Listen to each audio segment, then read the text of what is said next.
자, 지난 시간에 이어서 오늘은 기독교가 어떻게 정의관에 영향을 끼칠지 살펴봅시다. 우리 지난 시간에는 스토아주의에 대해서 살펴봤고, 스토아주의, 특히 로마 시대 후대에 영향을 많이 끼쳤다고 알려진 키케로를 살펴봤습니다. 여러분 잘 알겠지만 기독교는 서구의 문화에 아주 큰 영향을 끼쳤죠. 그럼 기독교가 이제 좀 살펴봅시다. 이미 이제 그 기독교를 얘기하려면 여러분 히브리 민족, 그러니까 고대 이슬람교가 아니라 고대 유대교에 관련된 정의론을 다루면서 그들의 특징은 신합의 평등이라는 것들을 강조했다고 그랬죠. 이제 기독교 또한 유사한 형태가 나타납니다. 일단 기독교는 뭐를 강조하냐면 배경이나 지위, 인간이 살아가는 배경이나 지위와 무관하게 성령을 똑같이 받을 수 있으며, 그러니까 예수 그리스도가 가르치려는 계율을 따름으로써 이제 올바른 삶을 사는 거고, 종교적 관점에서 가면 하느님의 나라, 천국에 간다는 입장이잖아요. 그래서 기독교의 메시지는 정의를 보편적인 것으로 누구나 따라야 될 것으로서 인식하게 하는 계기를 이제 또 만들어냈다고 볼 수 있습니다. 그리고 신의 관점에서 보면 인간사의 능력이라는 것은 큰 문제가 없는 거죠. 자, 이 관점을 여러분 그 고대 그리스 정의관과 비교해 봅시다. 우리가 알았던 철학자 중에는 인간의 능력 차이가 지배와 피지배를 구분할 수밖에 없다는 입장. 이건 키케로도 그렇게 얘기했어요. 그렇죠? 그런데 기독교의 관점에서 보면 인간이란 신 앞에 미물이잖아요. 신의 피조물일 뿐 인간은 그 자체로 신이 될 수 없는 존재들이고, 그래서 신은 큰 차이가 없는 존재로 등장한다는 겁니다. 그 다음에 중세 초기에 인간이가 아니라 여러분 어째요? 인간은 무능한 존재로 그려집니다. 여러분 중세가 무려 간단하게 봐도 1000년이에요. 중세도 여러 가지 철학적 입장들이 변화해 발전하는데, 일단 중세 초기, 그러니까 로마가 멸망하고 중세가 시작되었을 때 인간은 무능한 존재이고 모든 것은 신만이 한다는 입장이 당시 지배적이었다고 볼 수 있습니다. 여기서 잠시 그 기독교 교리를 잠시 철학적으로 좀 따져봅시다. 기독교 교리는 여러분 누구의 나라와 누구의 나라를 구분한다? 신의 나라와 인간의 나라를 구분합니다. 역시 마우스로 글을 쓰는 건 어려워요.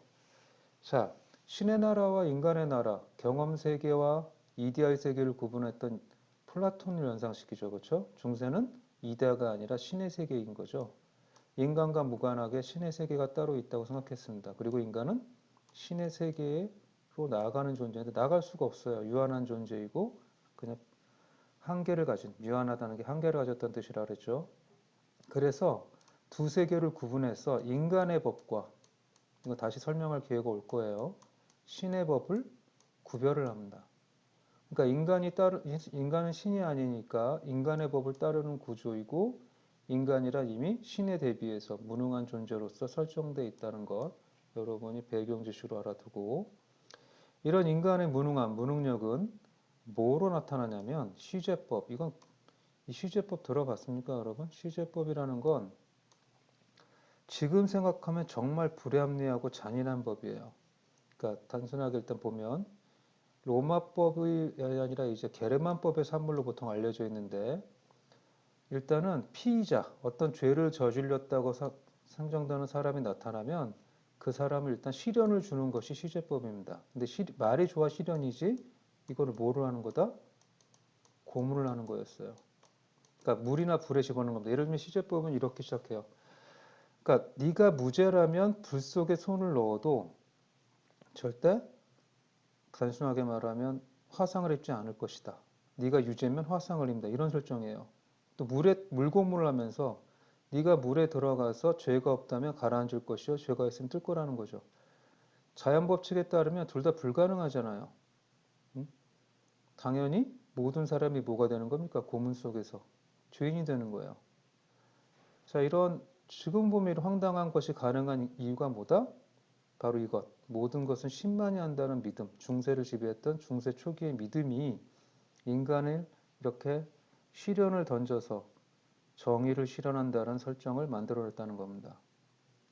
그리고 피해자의 처벌은 결국 신의 뜻, 그러니까 물이나 불 속에 고문을 해가지고 그 사람이 고문의 결과를 받아들이냐 받아들이지 않냐는 결국 신의 뜻이라는 거예요. 그래서 결국은 인간 피의자 자신이 실제 어떻게 생각하고 어떤 의도로 행위하는가 상관없이 왜 그런 상황에 처했는지가 상관없이 결국 모든 인간은 심판을 받아야 하는 논리입니다. 되게 잔인했겠죠, 그죠? 그러니까 모든 사람은 일단 고문을 당하는데 죄를 없던 죄도 당연히 신일 수밖에 없는 시스템인 거죠. 자, 논리적으로는 신을 설정을 하는 건데 사실은 정치 관계적으로 보면 어떻게 합니까? 권력으로 보면 특정한 권력을 잡았으면 자신의 마음에 들지 않는 사람을 시제법에 의해서 아주 쉽게 다룰 수 있었겠죠, 그죠?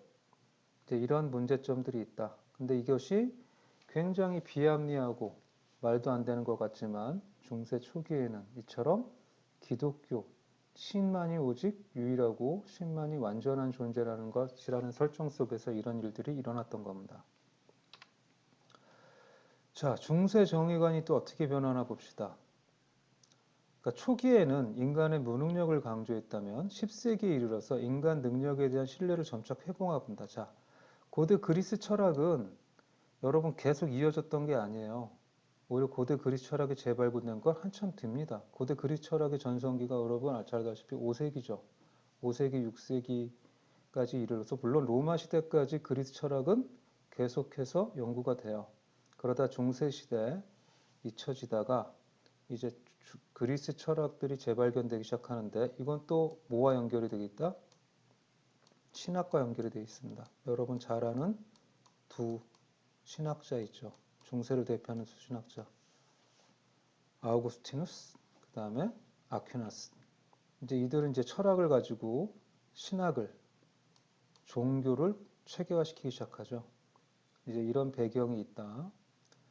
그래서 10세기쯤에 철학 텍스트에 많은 것이 발견되고 이제 처음에는 아랍 번역본 무슨 얘기냐면 고대 그리스 철학이 기록했던 사람들은 누구였냐면 또 페르시아 지역 사람들이었다는 거예요.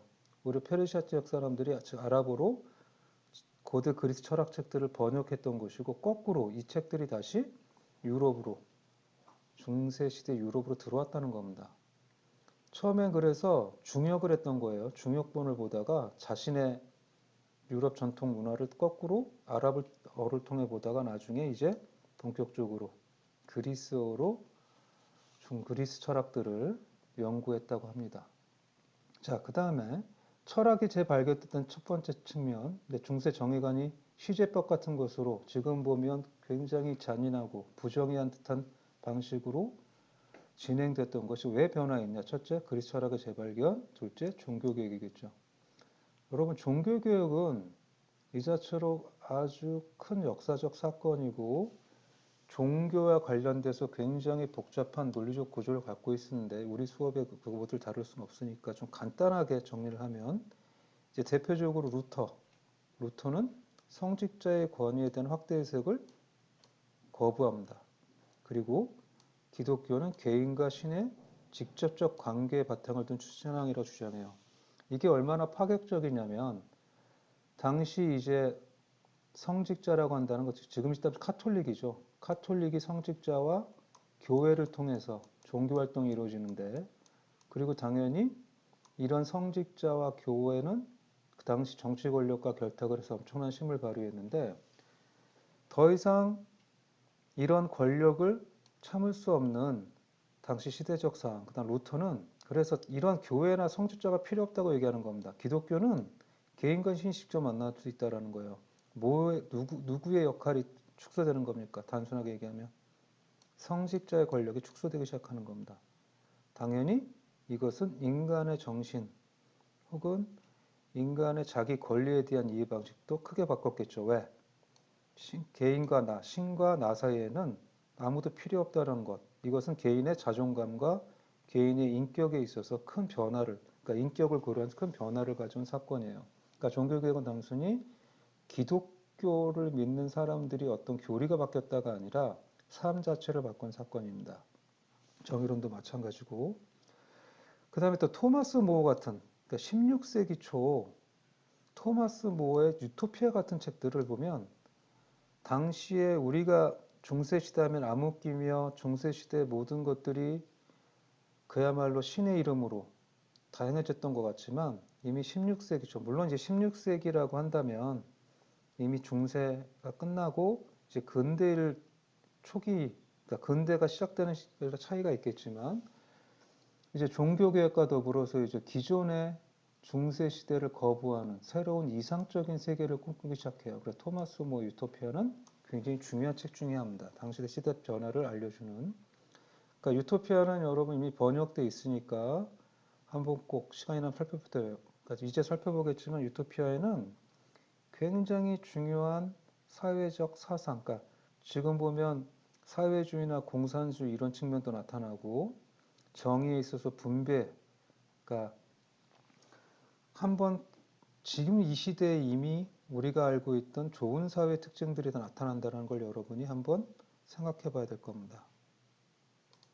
유토피아의 내용을 한번 간단히 살펴봅시다. 유토피아는 이제 좀 전에 얘기했듯이 기본적으로 이상사회에 대한, 그러니까 근대 이상사회상이 잘 압축적으로 드러나요. 초기 형태가. 일단 상식적으로 유토피아라는 말은 우리가 이상적인 사회, 이상적 국가를 지시하는 말로 흔히 쓰는데 어원적으로 따지면 토피아와 앞에 우가 붙은 말입니다. 그러니까 토포스라는 그리스어 장소라는 말과 없다, 아니다라는 의미의 어원이 붙어서 유토피아란 말이 만들어졌는데 그냥 직역을 하면 뭡니까? 존재하지 않는 장소라는 거죠. 그렇죠?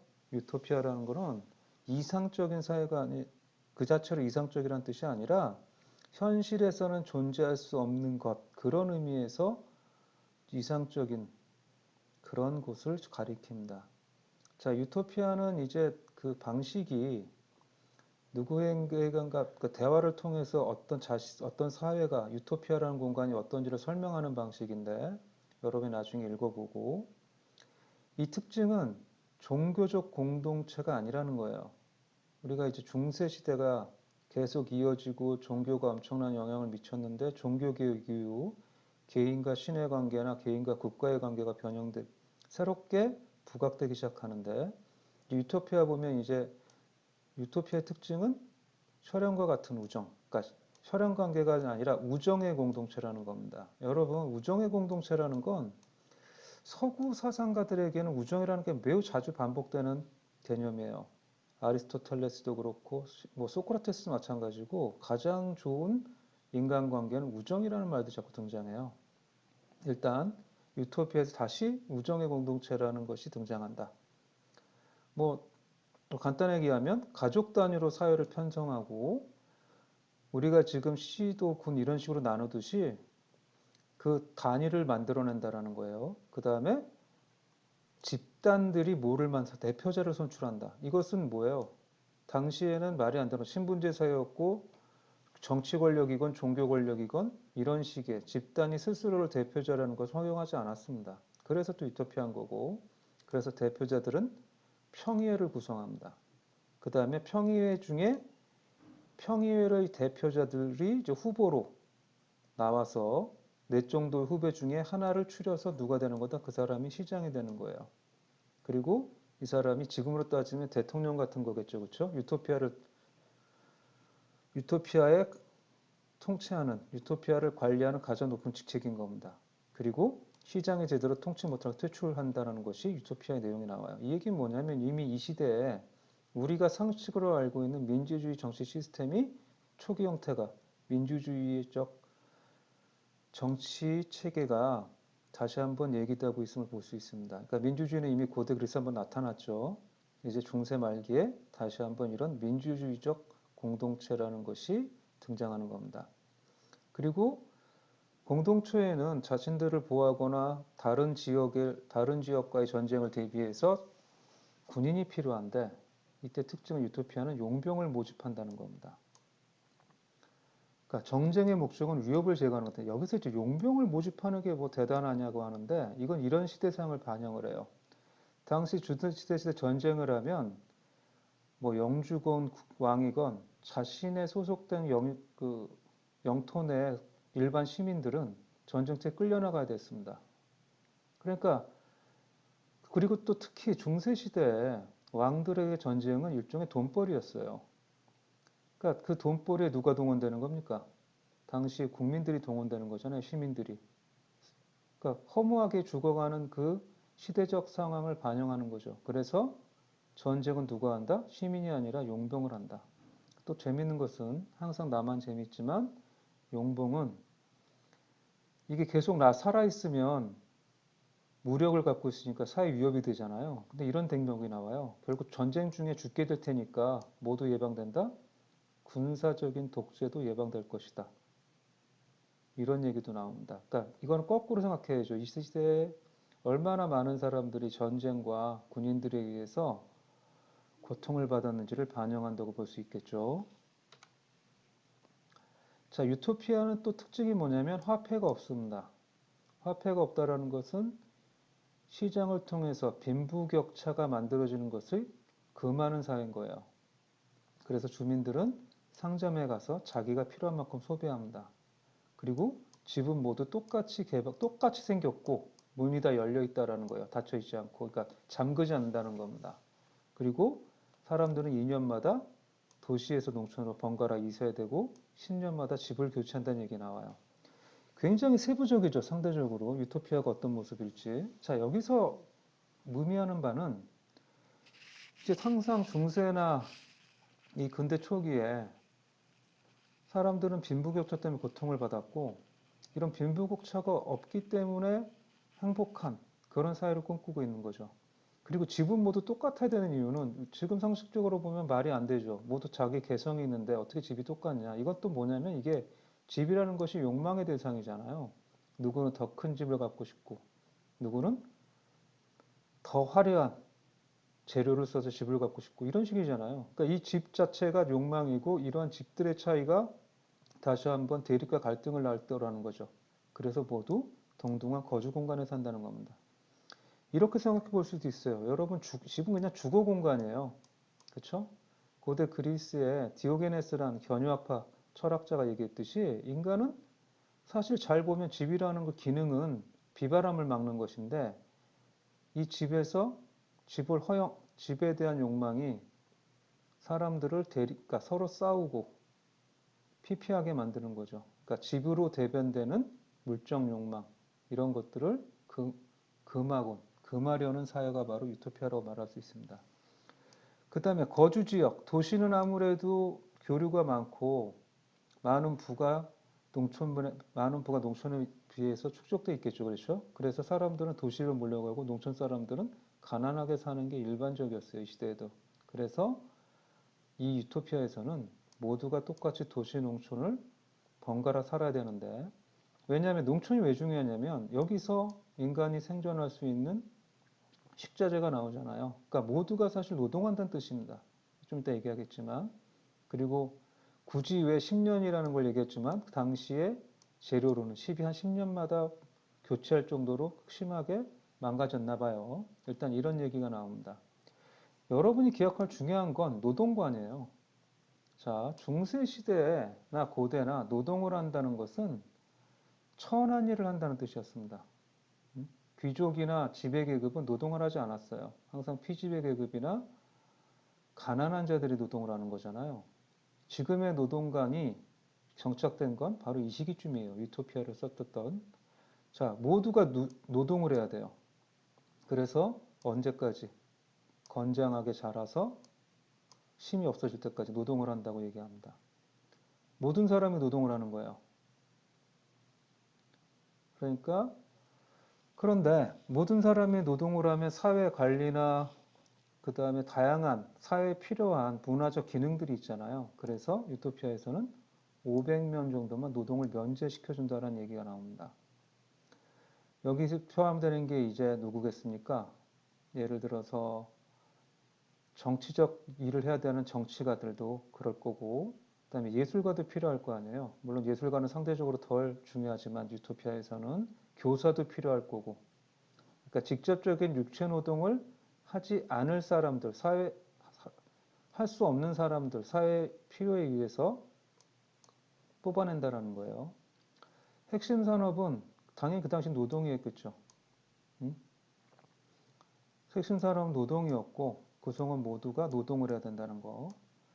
그 다음에 이제 여기 다시 한번 얘기하면 공직이나 학자는 노동을 면제받았다는 거. 여기서 재밌게도 또 나만 재밌지만 앞에 뭐가 붙습니까? 진정한이라는 붙어요. 왜냐하면 학자인 양 놀고 먹는 인간들, 큰 학적인 기여를 못하는 인간들을 경계하는 겁니다. 그래서 유토피아를 보면 제대로 공부를 못하면 다시 노동을 해야 한다는 그런 내용들이 나와요. 근데 학자가 왜 필요하냐면 지식이 축적돼야 더 나은 삶을 살아갈 수 있잖아요. 기술도 발전시켜야 되고 과거의 것들을 기록도 해야 되고 더 나은 삶의 가치가 무엇인지도 탐구해야 되고 그래서 그 사람들은 이런 특정한 역할, 사회에 필요하기 때문에 어떤 노동, 농업과 관련된 육체 노동이 면제되는 것입니다. 일단 또 특징이 모두가 노동하기 때문에 모든 것이 풍족하다라는 거예요. 여러분, 당시 고대나 중세나 대부분의 노동은 노예나 일반 평민이 하는 거였죠. 그렇죠? 근데 사회 계급 구성을 보면 중세 시기 특히 대다수 성직자나 아니면 그 신분제 사회에서 상위 지배 계급들은 노동을 안 하면 대부분 소수라기보다는 구성원의 최소한 반은 그냥 놀고 먹는 족속들이 되는 겁니다. 유토피아에서는 그래서 모든 사람의 노동을 하기 때문에 뭐가 풍부하다? 재화가 풍부하다라는 거예요. 그리고 평등하게 분배되기 때문에 그 당시 대부분의 사람들이 겪었던 뭐가 없다? 가난이 없다. 그래서 가난한 사람이 없는 사회입니다. 바로 이 부분들이 바로 당시에는 존재할 수 없는 뭐의 특징을 보여줍니까? 유토피아를 보여주는 거죠. 그리고 또 매우 중요한 게 지금 곧 얘기하겠지만 교육을 강조해요. 여러분 교육이 지금처럼 우리 사회처럼 교육이 모두나 받을 수 있는 의무로 권리로 상정된 것은 한참 뒤입니다. 나라마다 또 다르지만 당시에는 교육은 극소수만 받는 거였어요. 그런데 유토피아에서는 모두가 교육을 받습니다. 뭐에 참여하기 전에? 노동에 참여하기 전에 어린아이 때 교육을 받지만 노동을 하는 성인도 교육을 받는 것으로 얘기가 돼요. 자, 성별이나 결혼 여부에 따라 차이가 날 뿐 또 그들은 또 뭐 한다? 모두 또 같은 옷을 입는다. 이거 똑같은 논리예요. 모두 똑같은 집을 갖듯이 똑같은 옷. 뭐와 뭐를 빈부의 격차에서는 사치, 허영, 대립 이런 것들을 막고자 하는 것이죠. 그래서 의복과 관련된 직업이나 교육은 없다라는 얘기가 나옵니다. 이게 또 이제 흥미롭죠. 그러니까 유토피아를 쓴 무어는 당시의 그 지배계급의 사치가 얼마만큼 그 사회에서 큰 문제거리였는지를 보여주는 것 같아요. 그러니까 상고하고 있는 것 같아요. 자, 그 다음에 또 특징이 유토피아에서는 농사를 다 해서 식자재, 식료품을 만드는데 수확한 밀이나 보리는 다 빵으로만 제조한다. 왜 이유가 뭘 견제하는 거냐면 이걸 가지고 뭘 만들면 안 된다? 맥주를 만들지 않는다라는 거예요. 대부분의 가난한 자들이 삶의 고통을 잊기 위해서 술을 먹으며 계속 피폐해지는 시대적 상황을 또 배경하는 거죠. 그런데 맥주는 이제 그야말로 인간의 욕망, 인간을 타락시키는 음주를 상징한다면 기본적으로 그러니까 사람들이 생활하면서 적정한 허용할 수 있는 어떤 과실주는 또 허용하는 게 나타납니다. 그리고 이제 이런 것도 나와요. 간통을 하거나 섬에서 탈출하는 자는 노예로 전락시킨다. 그러니까 노예로 만들어버린다라는 거죠. 그리고 또 노예 특징은 일반 시민보다 훨씬 많은 중노동을 하고 시민들에게 복종해야 된다는 이런 항목이 나옵니다. 이것은 왜 여러분 굳이 소개하냐면 이것 자체가 이미 유토피아를 썼던 16세기 초반도 여전히 어떤 시대였다? 신분제 사회였고 노예제에서 완전히 벗어날 수 없었다라는 것들을 또 보여주는 맥락이기 때문에 그렇습니다. 그리고 또 이제 그 법적인 그 생활을 보면, 사법제도를 보면 유토피아에서는 모두가 변호사가 돼서 자신의 재판에 참여한다고 나옵니다. 이제 시제법에 따라서 고문하는 것이 아니라 어떻게 살아가는 겁니까? 자신이 스스로를 옹호할 수 있는 사람들이 스스로 재판에 참여하여 자신의 유죄 여부를 판단한다라는 거죠. 자, 그 다음에 유토피아의 특징은 삶의 목표는 행복입니다. 행복이라는 건 아주 고대 사회부터 인간의 최고선, 삶의 목적이었고 유토피아 또한 당연히 행복이겠죠. 그리고 행복을 기본적으로 뭐라고 생각한다? 쾌락이라고 생각한다. 여러분 이제 쾌락이라고 할 때 플라톤, 소크라테스 전통은 쾌락을 거부하는 것을 굉장히 중시 여겼죠. 그런데 유토피아에서는 이제 쾌락을 구분해요. 누구랑 유사하냐면 굳이 말하면 아리스토텔레스와 유사한 행복관을 보여줍니다. 유토피아는. 근데 그 이유는 우리가 우리의 수업 내용과 큰 관계가 없어서 거론하지 않았지만 이런 행복관은 누구의 영향을 받을 확률이 크냐면 중세의 중요한 철학자 중에 한 명이라죠. 신학자 아퀴나스. 아퀴나스는 아리스토텔레스 철학을 끌어들여서 신학을 발전시키고 교리를 만들어내는데 아퀴나스의 영향이 컸다고 볼 수 있어요. 그러니까 아퀴나스는 중세 시대, 중세 말기에 철학자에게도 이런 유토피아를 쓴 모에도 큰 영향을 끼쳤다고 볼 수 있습니다. 자, 쾌락이라고 뭐로 정의하는지를 이해해 봐야 돼요. 그 사람의 행복은 쾌락이라고 얘기했고, 근데 쾌락은 뭐냐면 자연스럽게 즐길 수 있는 육체적, 정신적 상태라는 겁니다. 근데 이 쾌락에서 이 쾌락이 거부하는 부분 영역이 있어요. 그러니까 추구하지 않아야 될 쾌락이 있다는 거죠. 어떤 쾌락은 허용되지 않는다? 타인에게 해를 끼치는, 그러니까 남들을 괴롭혀서 쾌락을 얻는 것도 그러면 추구할 수 있는 거냐? 그게 아니라는 거예요. 타인에게 해를 끼치거나 타인을 불쾌하게 하는 것은 허용되지 않는 겁니다. 매우 합리적이죠. 지금도 많은 사람들이 이게 상식으로 받아들이는데 다시 한번 거꾸로 생각해 봅시다. 왜 이런 쾌락을 강조했을까요?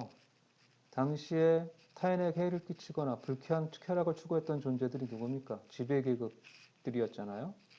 이제 그들과 다른 진정한 행복, 그들이 없는 진정한 행복한 삶을 꿈꿨다고 볼 수 있는 거죠. 그러면 자연스럽게 즐길 수 있는 육체적, 정신적 쾌락을 나눴다 그러는데 정신적 쾌락이란 건 뭐냐? 여기서 무어가 얘기하는 것은 학적인 삶이에요. 이것도 또 아리스토텔레스와 유사한 맥락이 있는데 어떤 대상에 대한 이해나 진리에 대한 명상에 얻는 만족감, 이것을 정신적 쾌락이고 행복이라고 하는 겁니다. 그리고 또 한 가지, 뜻있게 보낸 인생에 대한 추억이나 내가 과거 잘 살았던 그런 행복에 대해서 떠올려 보거나 이제 내가 열심히 살면 다가올 일들에 대해서 기대하는 것, 이게 정신적 쾌락이라는 거예요. 그럼 육체적 쾌락은 뭐냐? 육체적 쾌락이라는 것은 육체 전체를 좋은 느낌으로 태워주는 불편함 없는 쾌락. 그러니까 육체라는 것이 예를 들어 맛있는 걸 먹는다는 것은 아주 간단하게 얘기하면 혀만 만족시키는 거잖아요. 물론 혀만 만족시키는 건 아니겠지만 이처럼 육체 전체의 기능, 육체 전체의 건강을 추구하는 것이 육체적 쾌락이라고 합니다. 그리고 그런 불편함이 없는 쾌락들이 뭐다? 바로 이제 음악 같은 것에서 이제 이런 쾌락들이 올 수 있다는 거예요. 그러니까 좋은 음악을 들으면 온몸이 편안해지고 즐거워지는 거죠. 그리고 이걸 육체적 쾌락이라고 무언을 생각합니다. 그리고 평온하고 규칙적인 신체 기능, 이게 이제 건강한 몸이겠죠. 자, 여기서 우리가 이제 유토피아라는 곳에서 무어가 생각하는 행복한 삶은 중세 시대의 어떤 폐해를 넘어서 고대 그리스적인 요소도 갖고 있고, 그 다음에 근대적인 삶의 초기 형태도 다 이 속에서 다 갖고 있으며 포함하고 있다는 거죠. 자, 여러분, 유토피아를 이제 살펴봤는데, 여러분에게 토마스 유토피아를 중간에 굳이 구체적으로 설명해 준 이유는 우리는 쉽게 착각하는 경향이 있어요. 그러니까 이제 근대 정의관으로 넘어가기 전에 근대 시대와 중세 시대가 어느 순간 딱 단절돼서 뭐가 새로운 시대가 열린 것처럼 착각을 하곤 하는데 인간의 삶 자체가 뭐 매년 삶이 근본적으로 확 변하지 않듯이 역사 또한 당연히 그렇지 않죠. 그러니까 근대로 넘어가기 위해서는 근대 이전의 세계에 대한 이해가 필요한데 유토피아는 이미 중세 말기에 뭘 보여준다. 중세 말기와 근대 초기 그런 접합된 지점 16세기 초기에 유토피아는 이제 인간이 종교적, 기독교적 질서에서 벗어나서 새로운 형태의 삶을 추구하였고 추구하려고 노력한다라는 점을 보여주는 겁니다.